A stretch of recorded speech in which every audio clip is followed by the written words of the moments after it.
This is Relationscapes. We're mapping the stories and ideas that shape who we are and how we connect with each other. I'm Blair Hodges, introducing our guide in this episode, Nancy Reddy.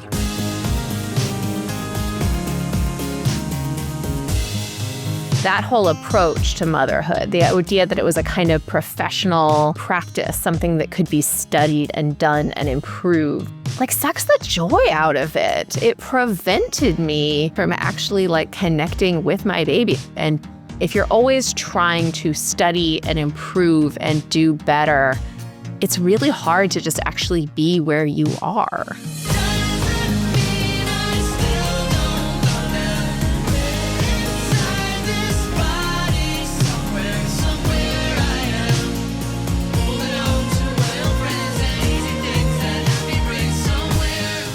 When Nancy Reddy had her first child, she approached the situation like the overachieving PhD student she was at the time.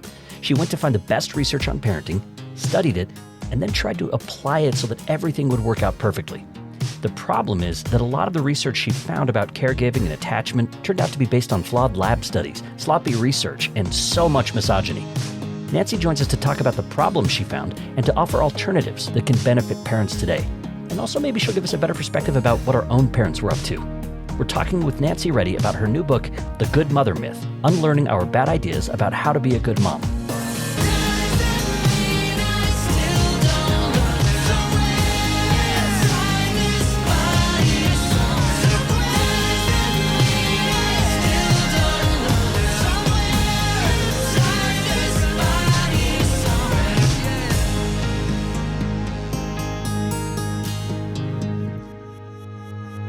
Nancy Reddy, welcome to the show. Hi, I'm so glad to be here. Let's start off with a postpartum Pilates class that you attended about 2.5 months after you gave birth. And just to say this up front, this is a fairly privileged position to be in for you. You're able to go to a postpartum Pilates class. You had the time and the means.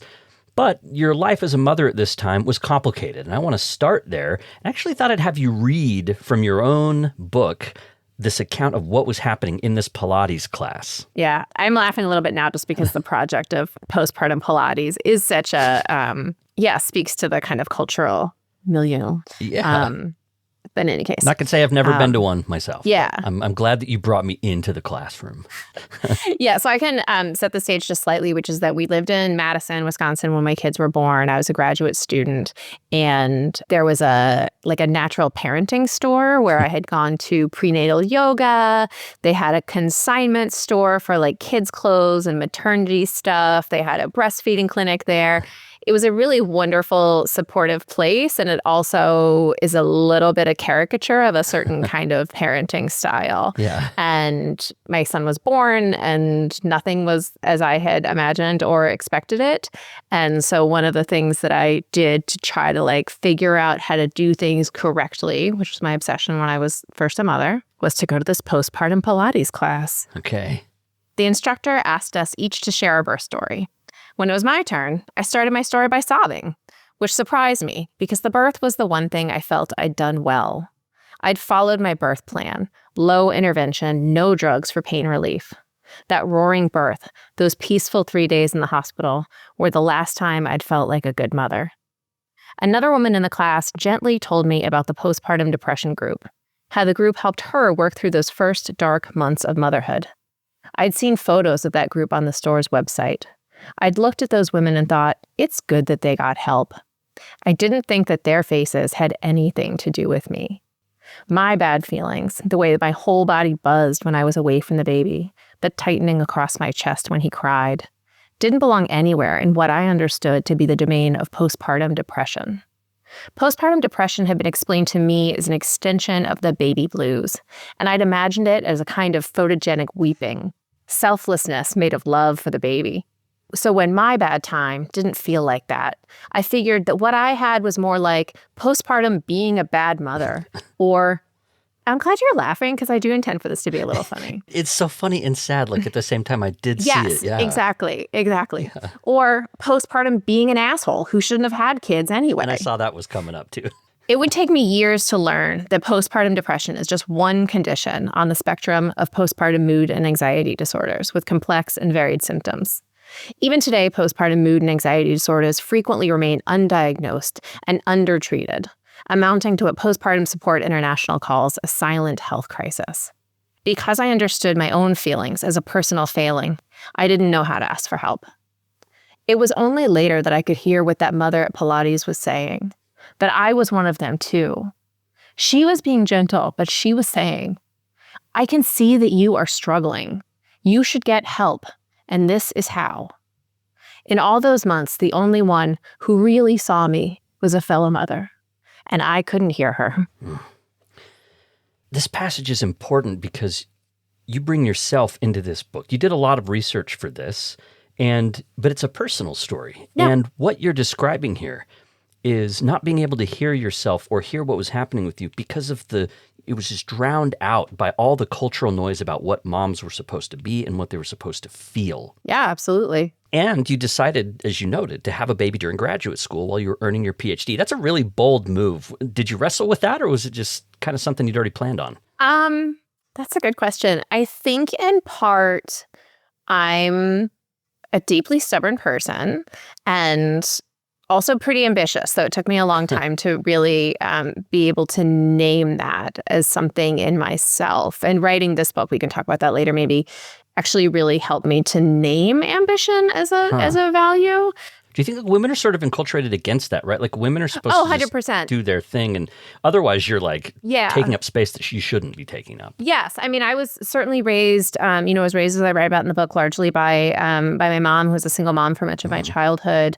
Her mother, my grandmother, was like an incredible force in the family, kind of Irish Catholic matriarch, and raised us to be hardworking and smart and accomplished, but also really valued modesty about those accomplishments. Like you didn't want to draw attention to yourself. It wasn't okay to brag. And that's like pretty complicated combination, I think. And it really makes sense of your experience here because you were working so hard to figure out how to be the best mom, but also not celebrating any victories or feeling like you could celebrate like the wins that you were having. And you talk about preparing for motherhood with the same kind of discipline you were using for everything else. Like work hard, read the right books, listen to the right experts, you're good to go. Yeah. I mean, and I can kind of laugh about it now because I'm far enough away from it, but it was not funny at the time. And I think what I really had to reckon with in my life and in writing the book was really the way that whole approach to motherhood, the idea that it was a kind of professional practice, something that could be studied and done and improved, that kind of professionalization, like sucks the joy out of it. It prevented me in pretty horrible ways from actually like connecting with my baby at first, which is not to say it was all darkness, right? But I think that idea, if you're always trying to study and improve and do better, it's really hard to just actually be where you are. Yeah, it's also really future oriented. You're thinking of all the things you have to do now because of the future. It's harder to live in the moment. And your book is called The Good Mother Myth, but there's myths that you talk about, and you talk about 4 in particular. Maybe as we're starting out, just give us a sense of what the myths are, speaking broadly. I mean, the big myth that I keep thinking about that probably brings everything together is just the idea that being a mother is natural, and what that means in order to do it well, it means that you can do it basically all on your own, that having a baby will create this transformation and make you a new person who's capable of being a kind of perfect, selfless caregiver. Yeah, those are the first 2 that first of all, motherhood's an isolated pursuit. Like you're the mom, you're in charge, this is your job, and women have to master that. And then that women have this instinct and that like hormones and evolution and genetics or God, whatever people believe in, will make you into the good mother. So you're doing it alone, and you're also made for this. Yeah. And that sets you up for problems if things aren't going well. You think it's a defect in yourself. You also talk about the myth that it's actually pretty easy if you just follow the right instructions, that it's easy. Yeah. I mean, that was really the trap. And I think that speaks in part to the culture of Madison, where we lived when I had my kids. But I still see it. I see it online for sure. This idea that it is easy if you do it the right way, which means you have to know what the right way is.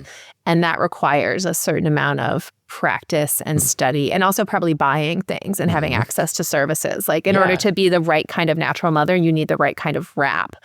You need to go to like a breastfeeding class. This is not, it's natural, but it's not cheap. Or you have to breastfeed. Yeah, or you have to breastfeed, right? Which is not free, actually. Yeah. So these first three myths, I could really relate to them, even as a father, that like being a father was an isolated pursuit in partnership with my wife. So I guess it's a little bit different than what moms might experience. But also I expected to kind of have all the equipment and all the instinct that I needed to be a good dad, and that if I would just follow the right path, it would be easy. The other myth, though, I didn't relate to. And I think this is really interesting. And I wonder, my instinct is to suggest this is a gendered thing. The other myth is that your desires would fade away and your child would rightfully come to occupy everything, and that you would just sort of naturally go into that. As a man, I never expected to lose my hobbies I wondered if this is probably going to take up more time, but I didn't think of self-erasure in the way that you described. That's so interesting. And I think you're right that gender's an important part of that. I think like my husband got really into golf in the couple of years before we had our kids, and really liked that. And stopped golfing because you can't really golf with a newborn. I mean, you can, but like it's a long full day pursuit. See, but I think a lot of people wouldn't stop though. I think it's just like right, exactly. Yeah, but I think you're right. I mean, to go back to your question, I think you're probably right that we expect motherhood in a different way than fatherhood, I think, to be a complete transformation of who you are and what you care about and what matters to you. And I do think that we expect mothers to put aside, and maybe to not even notice that they're putting aside kind of all of the things that they had cared about and valued before they had their baby. Yeah, it becomes their primary purpose more often for women, I think. And for men, we're sort of supplemental. Also in pop culture, like a lot of the dads are goofy dummies and like, oh, look at us. We're so dumb trying to be dads. We don't know what we're doing. And I mean, the truth is like women learn too. But women don't get to see as many goofy moms screwing up as a way to say like, oh, moms are supposed to be that way. Yeah. I mean, and this is one of the ways I think that that this mythology around motherhood is also bad for dads, right? Is that like, yes, there's a lot of like, goofy dad kind of stuff out there. I mean, if you look at like books that are written for dads, they're embarrassing. Yeah. They usually have like a hammer on the cover or something, or like a monster truck. Yeah. Dads for men. Exactly. Man, dad. Well, because it's like I think there's something in, but maybe especially the marketing of it, that assumes it's like a little embarrassing. Like if you're a man who's buying this book, you're already a little embarrassed about it. So like, let's make it a joke. And yet there's this whole parenting advice industry that's aimed at women, and it's too much. But I think like if a portion of that were directed towards men, it would be probably genuinely helpful for them. No, I agree. And we'll be talking about that in other episodes too, I should say. For this one, let's zoom in on the story you tell of the scientists and the social scientists who helped create these myths about what being a mom was about. These myths they weren't natural. They didn't just appear out of nowhere. They were manufactured. They were created. And you actually, as you mentioned, happened to be in Wisconsin at the time you had your first kid. How many years ago was it? My first one was born in 2013. We moved there in 2009. Okay, cool. So you happen to be mothering in the same place there in Wisconsin as one of the foremost psychologists of the 20th century that helped shape our public ideas about what good mothering and good parenting was. This is Harry Harlow. And you say that his work is crucial and also problematic. Give us a sense of what Harry Harlow was about. Sure. So Harlow is, he's a psychologist at the University of Wisconsin for most of his career, and he did the studies of maternal attachment. So if you took like an intro psych class, you probably, do you remember these images of like the tiny baby monkey clinging to that cloth mother? I mean, those are iconic images. And they look horrifying, by the way. These cages with blankets around them. And yeah. And I spent a long time like looking at those images and also watching videos of it. And it's really, I mean, it's very upsetting. It's pretty troubling. Yeah. I mean, he thought of himself as revolutionary. He was in important ways, that he was studying love. He believed that love was really worthy of scientific pursuit. Yeah, that's cool. I mean, right? It's an interesting thing and genuinely important at the time, because this was still an era where, I mean, it's not that far from Watson, who was saying, don't spoil your children. Like maybe you can shake your kid's hand on their birthday. Pat them on the head. Yeah, right? Like, And so his research is a corrective to that in a lot of ways, which is important. I heard this story when I was first in graduate school, before I had kids, that Harlow's work had been done in the same building where we took our classes. And so I had this image. I'd be sitting in seminar rooms and I had this image in my mind of his labs being in the basement. And I just was like haunted by that image. It turns out that's not quite true. He actually was across campus in, it's a great Wisconsin detail, an abandoned cheese factory that he kind of just took over. I'm not sure that he was really supposed to have it. He just kind of moved in Lots and of put all cheese, his too. put all his monkeys there.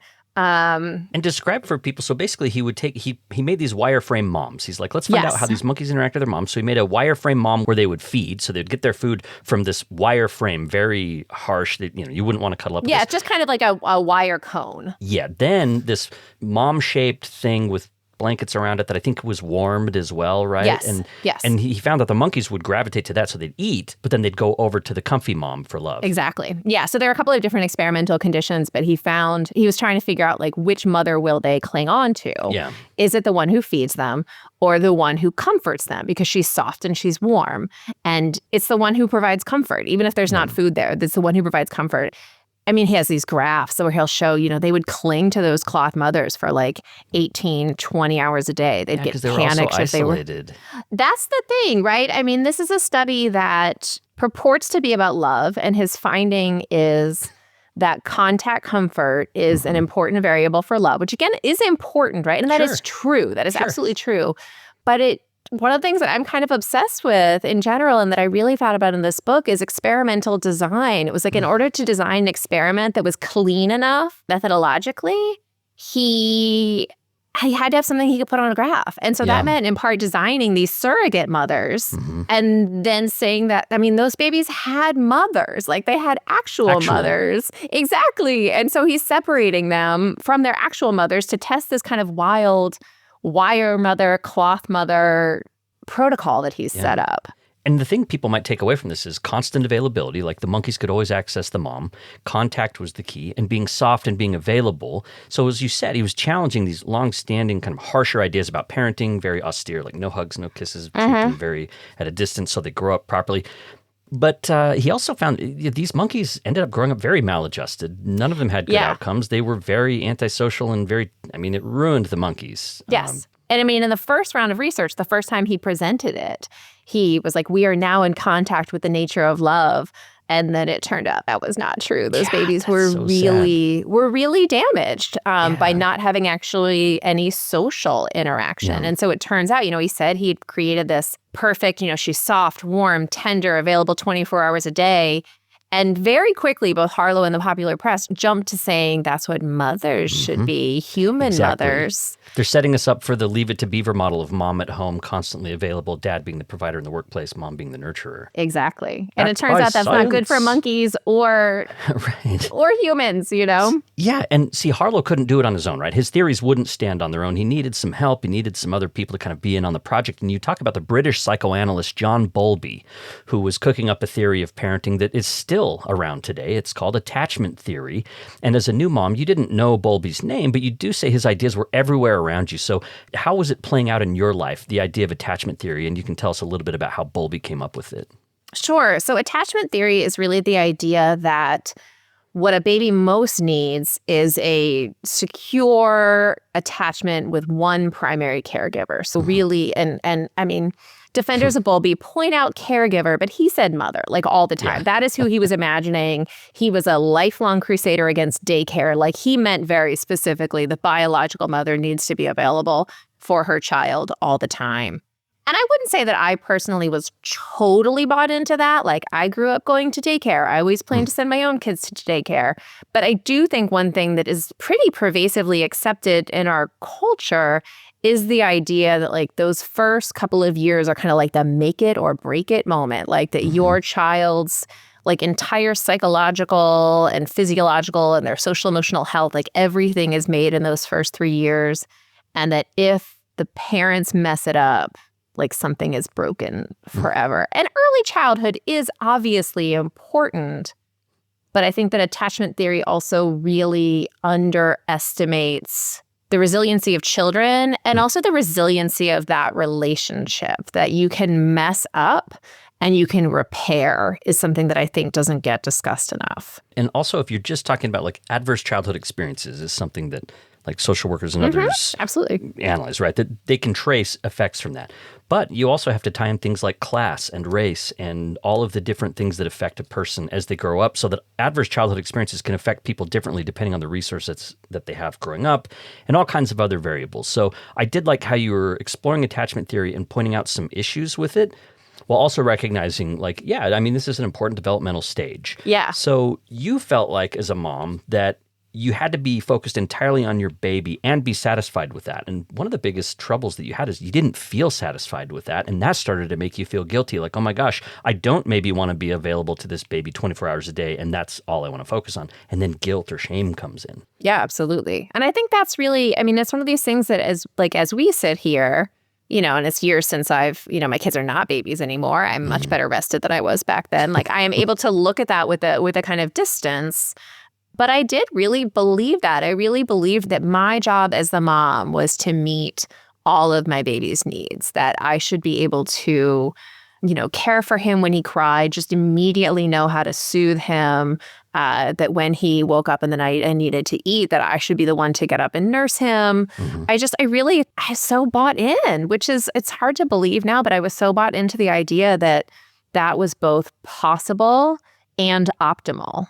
I wanted to mention along with that, this idea that what the scientists and researchers are putting out also can get misconstrued in the media or get represented differently when it hits the popular imagination. And I think you hinted at this earlier, but Harlow himself suggested in his research that men could do this role just as much as women. Here's a quote from his work. He says, "The American male is physically endowed with all the really essential equipment to compete with the American female on equal terms in one essential activity, the rearing of infants."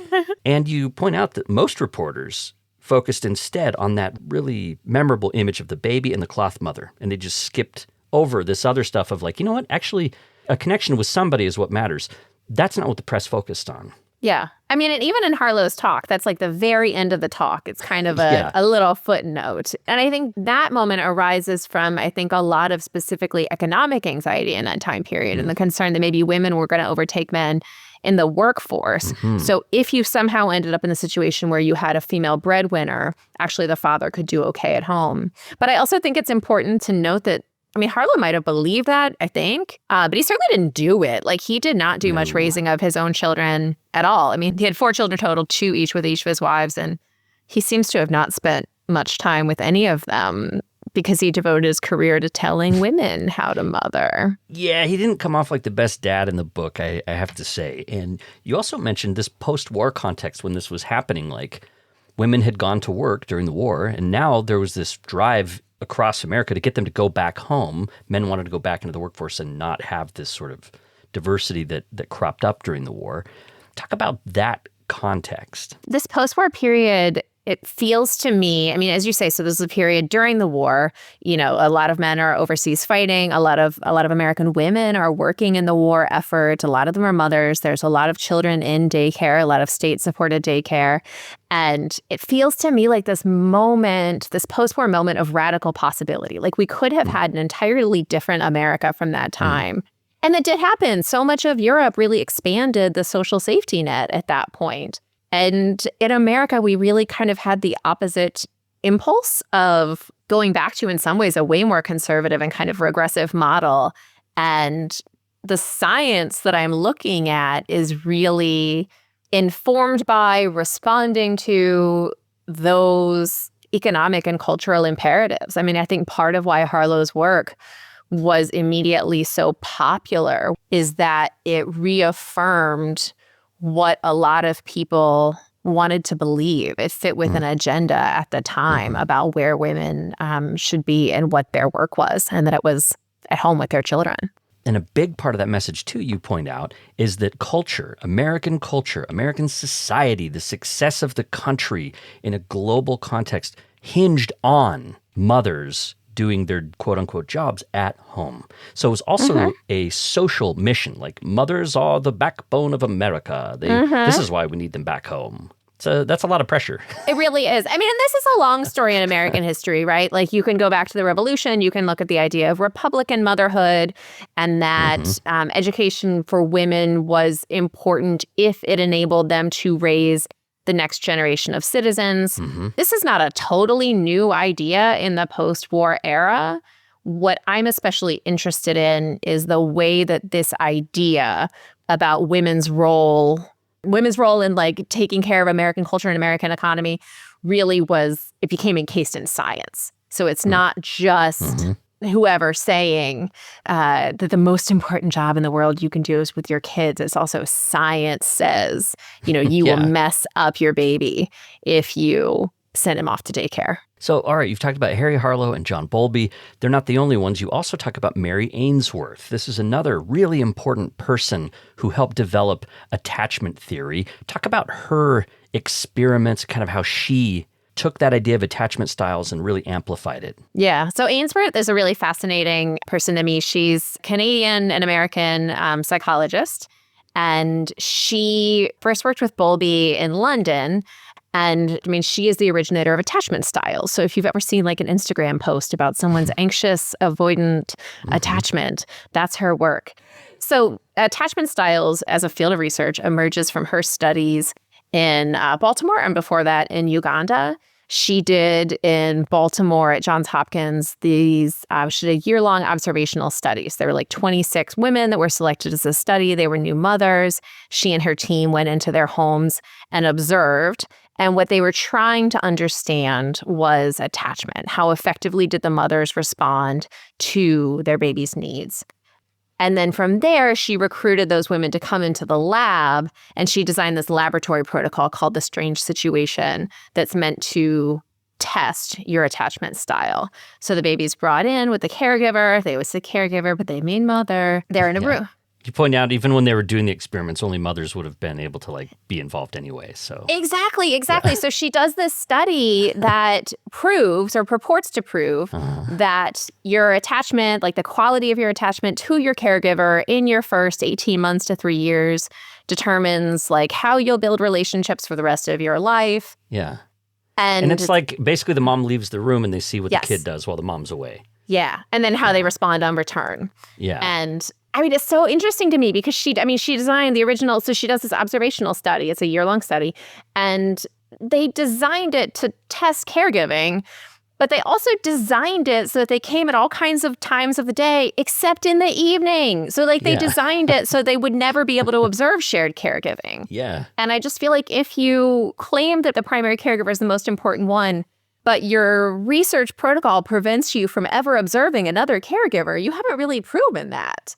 Well, and you point out there was only 23 infant-mother pairs that they even studied. So, like, the main study that a lot of this theory is based on is microscopic. It's microscopic. It's like 26 and 23 by the time they go into the lab. Like a randomly selected group of white women in mid-century Baltimore, And so it's just... And there are all these other problems with it when you look at, there's a historian of science, Marga Vacedo. Yeah, so she goes into, Marga Vacedo, who's a really respected historian of science, went into the archives to look at the original records made by Mary Ainsworth team when they were observing these mothers in their homes. And she says something really, it's like when academics want to kind of be snarky about something, like these do not constitute quality scholarship or something where you're like, ooh, that burns. That's a burn, yeah. Basically like these reports are crap. Exactly. And just that they're like the quality of the observations, she didn't, if you're going to do that kind of observational work, which is I think really important and a good way to learn about things, sure, you have to train everyone so that they're observing with some amount of certainty. Guidance. So like, exactly. What are we looking for? What are the things we want to see? Exactly. And it turns out instead that like these records are full of judgments of the women. It seems like there was some personal animosity between some of the observers and the women themselves, which I've got to say, like having, I don't know, I would not have been that happy if someone was just like sitting in my living room, kind of watching me struggle to comfort my baby and like making a tick, being like, she's, like I wouldn't like that either. And one of them wasn't even making her records at the time. Like she went back like 6 months later And it's just, I mean, when I was in graduate school, my dissertation work was archival. So I didn't do that kind of human subjects research. Yeah. But the people that I know who did were so rigorous and so careful in the designs of their studies and how they recruited people to be part of their study.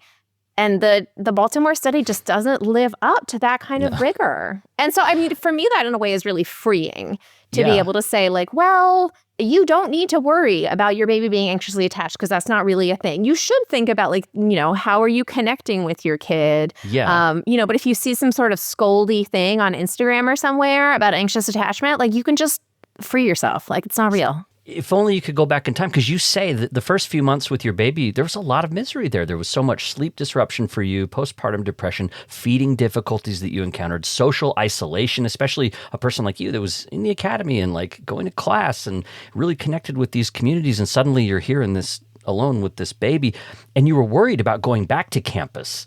Like, it wasn't like you were just like, oh, I finally get to escape this. You're also like, oh no, not only am I not enjoying this, but I'm actually worried about going back, because you had all these ideas about like attachment styles and stuff in your head. So you really were carrying it with you. It seems like it felt sort of oppressive to you. I think so. I mean, I don't think I would have articulated it that way at the time, but I don't know. I probably wasn't a very accurate observer of my own experience at the moment. I knew that I wanted to have a baby, and it seemed like the right time to do that in graduate school for any number of reasons. And I mean, my work was really important to me, is really important to me. I loved my baby, and I also really struggled in connecting with him and feeling like a competent caregiver for him. And so there were ways in which actually, like, going to work is way easier sometimes than caring for a little baby, right? Yeah, I don't know. It's a complicated kind of tangle, I think, to try to figure out, and I think this is probably true for everyone. How do you both care for your baby and try to sustain whatever kind of work life you had? Mm-hmm. So did you figure out what attachment styles your kids have now? No. Oh, okay. I know. What? Yeah, I don't know. Because they're crap, so okay. Exactly. No, I wouldn't worry about that. So I don't know. Yeah, I don't believe in it. Yeah. I mean, and I will say, like, to not be totally, what I do know is true that I think is helpful to me. The scary way that attachment styles are used, I think, is to say that, if you either actually get your kid assessed or you do your own kind of homemade science assessment of their attachment at 18 months or 3 years or whatever. Some of the researchers, and this is, the research is being done now is more complex, but the scary pop psychology version of it is like, that's what stays with you forever. So like, if you mess your kid up, they're going to be anxiously attached forever in every relationship. Yeah. And that's just not really true, actually. There's been some good research that shows it doesn't correlate. Exactly, that your attachment style can change over a lifetime, and then it changes in different relationships. Well, and also they forget that kids bring their own selves to the mix too. Like these aren't these blank slate kids that we just shape into whatever they become is because we did everything. And it's funny because like when we had our first kid, we thought we were such good parents. We were like, we are so good at this. We had our second kid and we were like, oh. I mean, I do think like people should have as many kids as they want or don't want or whatever. But I will say for me, like having the second kid, like really showed me that how much they bring, right? Yeah, exactly. Like, oh, you are your own person. And he still really is. Like, there, whatever was challenging with the first, like, was not my fault. And whatever you're doing now is also, so it's really like, and this is, I think, what, as much as like this mythology of you have to be a certain kind of mother, this is the way to do it right, is harmful for women. I think it's also bad for kids, right? Because if there's one way to be a good mother, that also assumes you're trying to create a kind of factory standard kid, which is not actually, how kids are, and seems like a really harmful way to approach things, right? Yeah, exactly. I want to remind people, we're talking about the book, The Good Mother Myth, Unlearning Our Bad Ideas about how to be a good mom. We're talking with Nancy Reddy, and her previous books include the poetry collections Pocket Universe and Double Jinx, which was a winner of the National Poetry Series. She also teaches writing at Stockton University and writes the newsletter Write More, Be Less Careful. Let's talk specialists, Nancy, because your book gives some advice, gives us some history, gives some ideas about parenting, and I think would be a great resource to learn more about where their baked-in ideas about parenting came from. But your book exists amongst many, many, many, many books. There's parenting advice everywhere. And back in the 1940s and 50s, there was really just one book that people turned to. This is Dr. Spock's book. So they didn't have the same kind of glut of information that we have today, where you can read books and see stuff on TikTok and Instagram. And they just had Dr. Spock. What did he do? Spock's so fascinating to me because he really, for many decades, his book outsold everything but the Bible. And you hear these stories of women who had like 3 copies. Like they had one in the kitchen, they had one that they would keep in the bathroom, the nursery, and one they would keep in the car. Like they never wanted to be more than an arm's length from Spock. It was that important to them. And I don't know how many women were really like that, but definitely he sold a lot of copies. Yeah, and they were like 500 pages, kind of like... It was, yeah, and it looked doorstop. like it was sort of shaped like a novel, too, the kind of novel that a mom might have. So even in the way they made the book was like, oh, this is something you can have in your hand. Yeah. They tried, as it got bigger and they did new editions, they tried to keep it to a size that you could hold a baby and hold the book at the same time. Yeah. That it wouldn't get too big, but, they kept adding to it. So it got bigger and bigger. But Spock's real innovation, his contribution, I think part of the reason for his popularity was this kind of famous tagline that's at the very beginning of the book where he says, trust yourself. You know more than you think. And I think that approach really spoke to a lot of mothers at the time who, a lot of them became mothers younger. A lot of them were farther away from their own families. People were moving more often and really needed both the reassurance that they could figure it out and also wanted the guidance from a pediatrician like Spock. Because the sentence that gets forgotten after that one is something like, but don't forget to check in with your pediatrician if you have a question. Or my book, you say this is the paradox at the heart of Spock's book is like, trust your instinct, and also everybody needs this 500-page book. Exactly, right? Like he has to, trust yourself, but like check.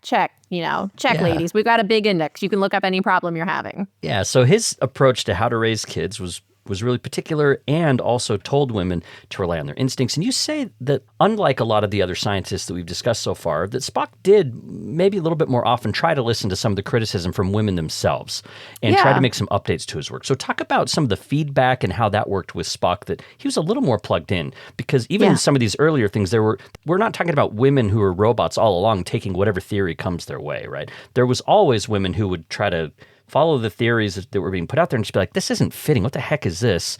And that happened with Spock, and he was a little bit more responsive to that. Yeah, I mean, one of the things that I love about Spock is that, I mean, women wrote to him. He said, this is what you're supposed to do. This is how it should work.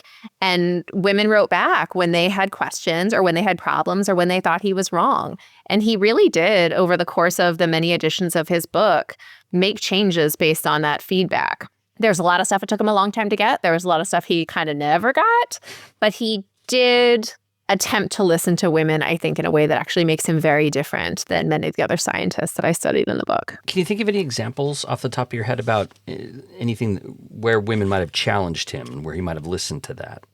Yeah, I mean, so to me, one of the most interesting and also just kind of funny moments of Spock trying to change his mind or kind of getting there is when he ran for president as like a, independent, a third-party candidate. Yeah, exactly, right?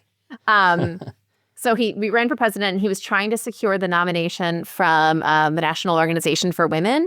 And he had spent his career working with women, and they wrote him letters telling him how much they loved him and how much they had, So I think he thought he had it locked up.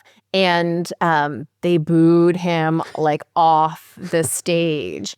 And I know. He wanted to parent America, and they rejected him. Yeah. Well, we're an anxiously attached country, maybe. That was our attachment style. I know, right? Like or avoidant, I guess. Yeah, and I think that Spock really was, like, his politics, I think, are so complicated. He was the first kind of celebrity to march with Dr. King. He was a Vietnam War protester. He got arrested a bunch of times, like intentionally. Yeah. And so I think that he's one of these guys who really thought of himself as this probably progressive, or at least like on the right side of things. And so to have this crowd of women not want to have anything to do with him, I think must have genuinely shocked him. And Gloria Steinem later told him that you are considered a symbol of male oppression, just like Freud.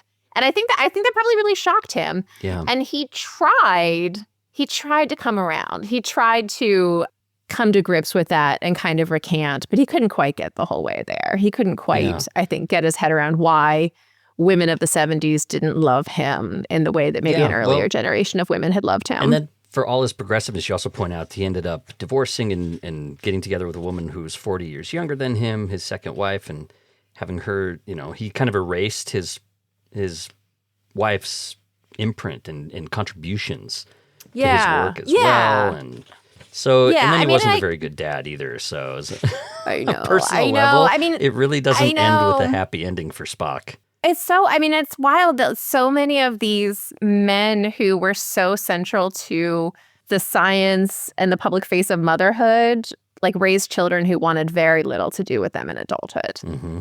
When people started saying like, oh, Spock is to blame for this generation, Spock led a generation of parents in permissive parenting, and that's why they're all permissive parenting. Yeah, like he's to blame for that. One of his We're sons... seeing that again today, by the way, backlash against... 100%. Yeah. I mean, which, you can always blame parents for things.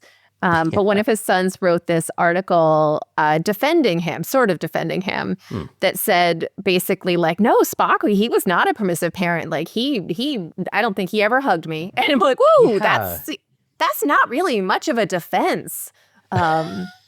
Yeah, that's maybe that doesn't do the work you hoped that it would do there, poor Spock. I mean, I think he probably knew. I think he probably knew what he was doing. I don't think I think he grew up very much in public and kind of knew how that would read. I mean, the big takeaway from this chapter is how you point out like Spock was such an important person, but today we have countless influencers and parenting gurus and momfluencers, and the voices have only multiplied. The advice has gotten more complicated, more difficult to follow, more contradictory, and that although research has continued and we arguably know more than ever with evidence-backed methods about potty training or whatever else, now we've just got all these voices everywhere. And you suggest it's just making people more anxious and worried and about their parenting. Yeah. Like the more expertise, the harder it might be. Well, and there were options for expertise, because I think the thing with Spock is, it's an enormous book, but there's only ever one answer. So if you look up potty training, that section will always read the same. But if you're a parent today trying to figure out how to potty train your kid, there's an infinity of advice, and it contradicts itself. And it just, I think that overwhelm that so many parents feel now because there's so much advice available to us I think it's pretty bad. I think it's not helpful for us. And I think that our desire for experts to tell us what to do is really intertwined with the kind of isolation and individualism of American parenthood. I think it's much easier to log on to Instagram and try to find someone who will tell you what to do than it is to talk to a neighbor and be like, hey man, I am struggling. Can you help me? Yeah, exactly. Right. It's like, that's really hard to do. And also just structurally, a lot of us don't have the space in our lives to build the kinds of relationships that I think we actually need and that actually make parenting and just being a person better. I mean, and I will say the one thing when my kids were born, I did feel very alone at times, but in practical terms, we were not alone. We were the first ones of our friends to have kids in Madison, which had its own challenges, but also meant that we had a lot of friends who had time to come hang out with us because they weren't at home with their own kids. So we did have the kinds of friends who would just come kind of sit on the couch while we were sitting on the couch, come hang out with the baby. And I think that having people who had really been there in a casual, long-term way and who really cared about my kid, that is way more meaningful than an expert telling me this is what you're supposed to do. You know what I mean? So my friend Anna was able to take the kid and be like, hey, I think he seems a little fussy right now. Can I take him for a second? That's so much more helpful than a lady on Instagram who's going to give you a 5-step plan to get your baby down for a nap or something. Yeah. For all the criticism and investigation you did with these specialists, you also do find some interesting examples of people who were doing some good work that's worth considering. I'm thinking, for example, of Margaret Mead. So while these kind of traditional folks, these men mostly, were experimenting with wireframe monkeys or this woman was observing how white middle-class children would react when their moms leave the room, Margaret Mead was much more non-traditional than them. She was looking at parenthood through the lens of anthropology. Talk about her approach, why it differed, and what she was coming up with. Yeah, I mean, I love Margaret Mead was really the surprise in the book. Like when I sold the book, there was no Margaret Mead chapter, but she kept coming up. And I emailed my editor. I was like, can I write a Margaret Mead chapter? Yeah, it seems crucial. I know. And it was amazing to discover that. And I came to her in part via Spock. Because her baby was, they called her Dr. Spock's first baby.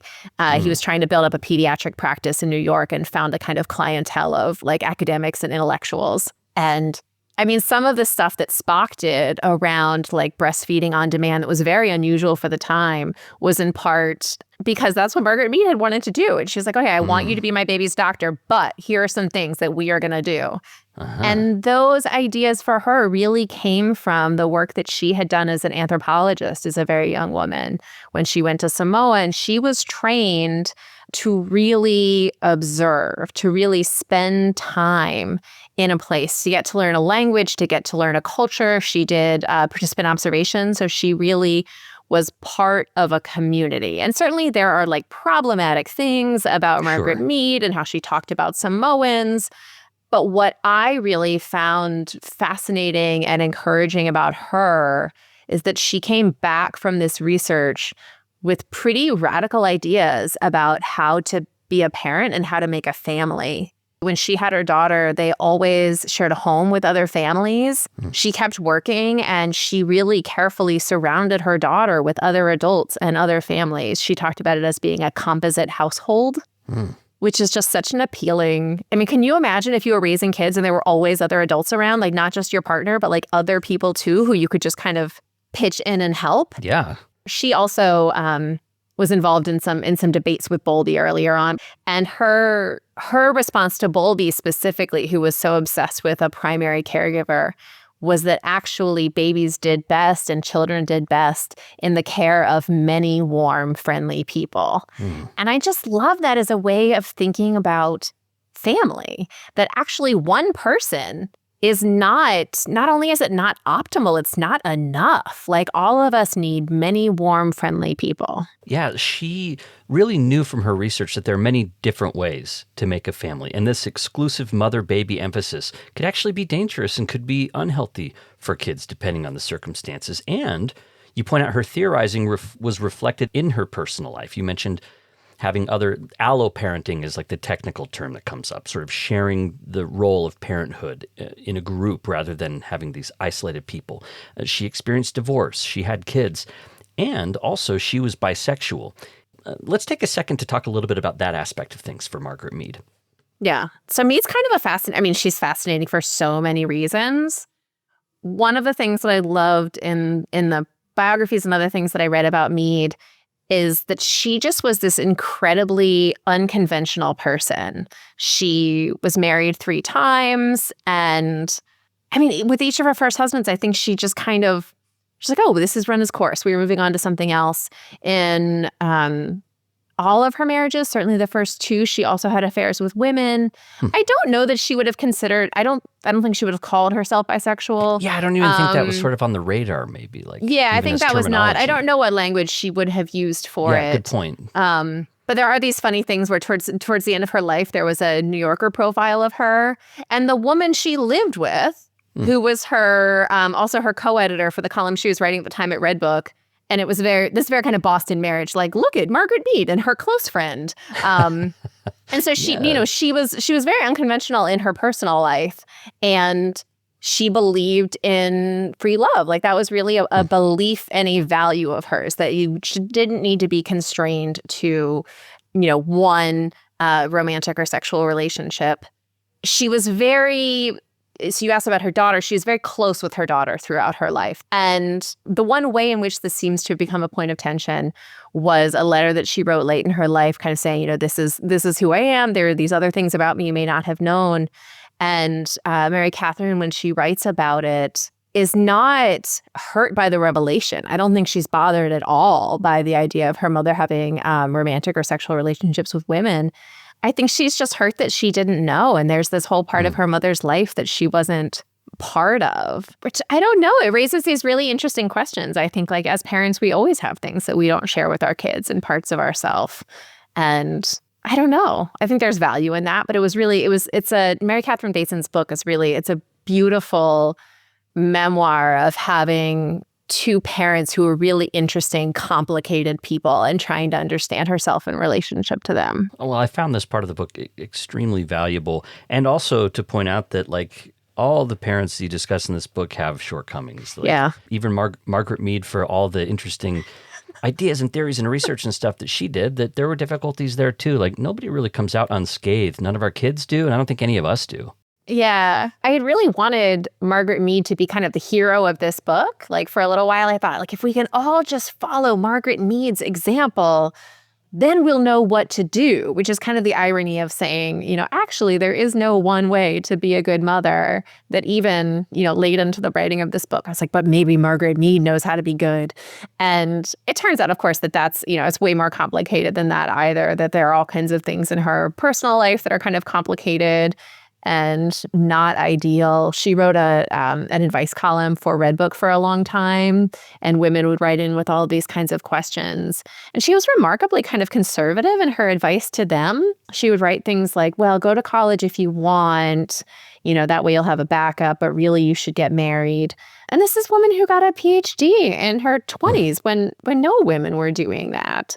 And I think she had, as so many of us have, a really hard time distinguishing between her own views of what she wanted and thought was possible for herself and maybe what she thought was possible for other women, or kind of squaring her personal values with her public statements. And so ultimately, I don't think there is no one model that any of us can follow. I think that we have to try to figure out what our own values are and also who our kids are, instead of trying to follow anybody's mold, even Margaret Mead's, as much as I love her. Yeah, for all the problems that you saw with some of these researchers, and especially with the monkey research, you also witnessed your own monkey story at that same zoo that Harlow had started at so long ago. And this monkey moment helped you come to terms with what you wanted to be as a mom. So take us to that. Yeah, the kind of funny thing about this is that Harlow had been doing his research on the same campus where I was a graduate student, and he had also done his first research had been at the zoo, which is still Henry Vilas Zoo. It's still the zoo in Madison, where, because I had young kids, I was also spending a lot of time. It's a free zoo, so you can go and just, walk around and see whatever animals there are to see. And there's a moment late in the book where I'm very pregnant, like maybe 35, 36 weeks pregnant with my second kid. And, I've taken the toddler out of the house just to do something. And we're inside the primate house, which is, if you've ever been to a zoo, it's kind of like small and stinky and a little bit overheated. And I am sitting down on a bench and I look through one of the cages, and there's an orangutan in one of the cages. And the zookeeper was sitting alongside the glass with a clipboard, like looking but not looking, because orangutans don't like it when you look at them directly. They see it as a sign of aggression. And the orangutan was on labor watch. They were waiting for her to give birth, which is how I felt at the time too. Like kind of everyone was looking at me like, are you gonna give birth in this restaurant? I was like, I don't think so. And you didn't like people to look directly at you too. Like, no. Yeah, exactly, right. Like, please don't perceive me. And I forget why. I went to a prenatal checkup maybe a week or so after that and mentioned to my doctor that we had been at the zoo and I saw this monkey and she's pregnant too, and isn't that funny? And my doctor, who I loved, kind of offhandedly said, oh, well, no, she had her baby, but it's not going well. And she wasn't able, she's a first-time orangutan mother, had been raised in captivity. So she had never seen mothering done by her species. And she wasn't connecting with the baby. She kind of picked it up and it cried and it freaked her out, and she put it back down and wouldn't pick it up again after that. And the zookeepers did all of these, and this is a thing that happens actually with orangutans that have been raised in captivity, it turns out. And the zookeepers had these like kind of felt vests that have these strips of felt on them, because orangutans have to learn how to cling. So the zookeepers had to care for the baby, and the orangutan had to cling to these kind of orange felt vests. And they really tried to help her bond, help the orangutan mother bond with her baby and learn to care for her baby. But it just couldn't happen. She wasn't able to do it. And she ended up, the baby ended up being moved to a zoo in Atlanta where there was another orangutan who they called a super surrogate that she had never given birth to her own babies, but she had performed this role of becoming a mother to like 3 or 4 other orangutan babies who did really well, like who really thrived in her care. Yeah, it's a beautiful moment to see this other mothering opportunity, and that you were witnessing all this as you're about to have a kid. We're about to talk about regrets, challenges, and surprises, which is how I end every interview. And before we do, I wanted to mention the biggest surprise for me in the book, which is after all the difficulties that you describe with your first child, and you also talk about some difficulties, like your partner Smith wasn't like the most helpful or most enthusiastic about having the first kid. And so I felt like, okay, that's probably it. But you decided to have another kid. So for me, the biggest surprise was when you said that you wanted to have another kid. Yeah, I mean, and I should clarify, I mean, we had, and it's in the book, right? Like, it was a really challenging time in our marriage, and I think that's common for a lot of people. I think that adding kids to a partnership places a lot of pressure on things, and yeah, there's a lot of reasons for that. You can read all the dirt in the book. Yeah, I don't know. I mean, we got to a point where our baby, our older son, was just about a year old, and he was like sleeping so well, and he was going to daycare, and I was doing well in my schoolwork, and everything was so great. And I figured like, oh, like we've got this figured out. Like this is, we have learned how to do this. So it was hard, and we've learned how to do it, which is not how really anything or parenting works. You can't figure it out one time and be done with it. But I really felt like I had always wanted to have more than one kid. I have a sister and I have several stepsisters. And, my husband has 2 brothers. Like siblings are very important to both of us. And so that was part of it. I think also there's probably was just an idea that like 2 is the right number of kids to have that I do not believe now anymore. But I think kind of culturally that's the idea that I was just kind of still bought into these, this is the right way to do it kind of a thing. It also made sense, as much as it ever makes sense to have a baby. It kind of made sense personally with my time, or professionally, I guess, with my timing in school. Like if we're going to do it now. Well, we've got the good union health care, and we've got friends here. We've got a doctor we love. So yeah, we had a second kid. And I did kind of have to, I chose to, I did kind of push my husband into it. Yeah, and that was a really tough moment for us. He would say now that he's really glad that we do have the second kid. Our second kid is totally different than our first in the way that they are. I can't imagine not having had him. Yeah, I don't know. I mean, I don't know how anybody decides how many kids to have or when to have them. It's such a, there's no good time. There's no right number. Okay, so that was my surprise. Now, let's talk about your regrets and challenges and surprises. Again, we're talking about the book, The Good Mother Myth, Unlearning Our Bad Ideas About How to Be a Good Mom by Nancy Reddy. Okay, here we go. Yeah, Margaret Mead was one of the big surprises. And I'm glad that I discovered her because her work is so different. So that was a great surprise. The other big surprise of the writing of the book was the wives. I had proposed this and sold it as a book that was really about these mostly male scientists, with the exception of Mary Ainsworth, who had done this work on motherhood. And I spent years on the book before we sold it. And so I really thought I knew like exactly what would be in it. And I was rereading some of the Harlow stuff, and there are mentions of kids. And I was like, wait, he had a wife. No, wait, he had 2 wives. Like, what was the story there? What happened? And it really kind of unpeeled for me this question of, here are these men who spent their whole lives devoted to telling women what to do. Yeah. And how to be good moms, and who was raising their kids. And we know the answer to that, right? That's not actually a very surprising trick question. But what I did find when I really looked at the wives, at Harry Harlow's wives, he was married twice, at John Bowlby's wife, Donald Winnicott's 2 wives, that they were really remarkable, amazing women. I mean, each of them very ambitious, very accomplished in their own right. And they were women who, because of their culture, because of their own, the time period, and also just the choices they made, had their own kind of professional ambitions really stunted.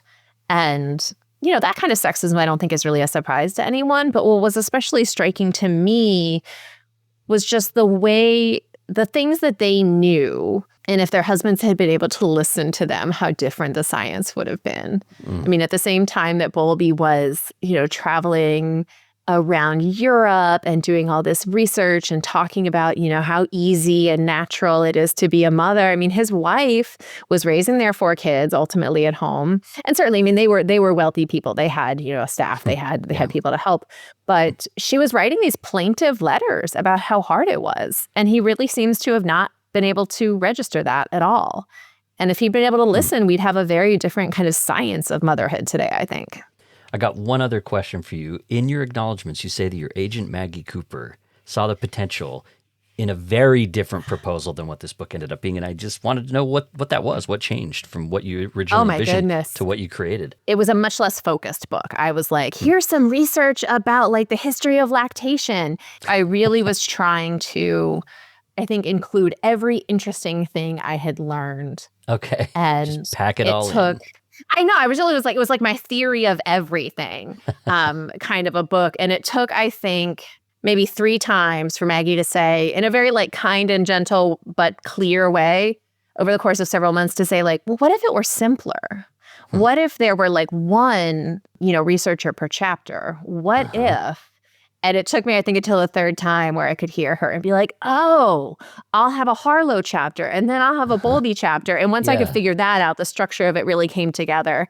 And to put it along with your own stories, the powerful part for me, because what we see is your goal at being a mom was going to be to study it out, find all the answers, and then do it. That was impossible for you. And then you're like, well, why is that? Then you kind of tell us the shape of the history of all this theorizing about parenting that most of us are unaware of, but it affects every single one of us because it's just in the water we drink now. Yeah. I mean, I think there certainly are things about my story that are particular, but I also think there's a lot that's pretty kind of unspecial. And I don't want to say universal, but that is common, right? Like, that feeling, if nothing else, that I think probably every new parent has had at some point of like, wow, this is not what I expected. Or like, I didn't know it was going to be like this. Yeah. You give parents permission to take a breath and to take some of the pressure off. And I think that's, even just that one thing makes the book incredibly valuable. So I appreciate it. Thank you. That's really my hope. Yeah. So again, it's Nancy Reddy, author of The Good Mother Myth, Unlearning Our Bad Ideas, about how to be a good mom. She's also co-editor of The Long Devotion, Poets Writing Motherhood, which she co-edited with Emily Perez. Her essays have appeared in Slate, Poets and Writers, Romper, The Millions, and other places. And she teaches writing at Stockton University. And you can check out her newsletter, Write More, Be Less Careful. Nancy, this has been a lot of fun. I loved the book. Thank you so much. That's it for this episode of Relationscapes. We're mapping out the stories and ideas that shape who we are and how we connect with each other. And last month was kind of a rough one, and so I was heartened to see a few reviews of the show appear in Apple Podcasts to brighten up my day. I'll read one because maybe if I do that, it'll inspire you to go review the show. This is from NLLA. They said, so many of the guests are charming and insightful, and the show is so relevant to daily life. And they also said that my voice is super listenable, so thanks for that. Here's the deal. I also right now have Relationscapes stickers, and I want you to have one. Here's how you can get one. Go rate and review the show in Apple Podcasts and DM me a screenshot or email me a screenshot, and I'll send you a sticker through the mail.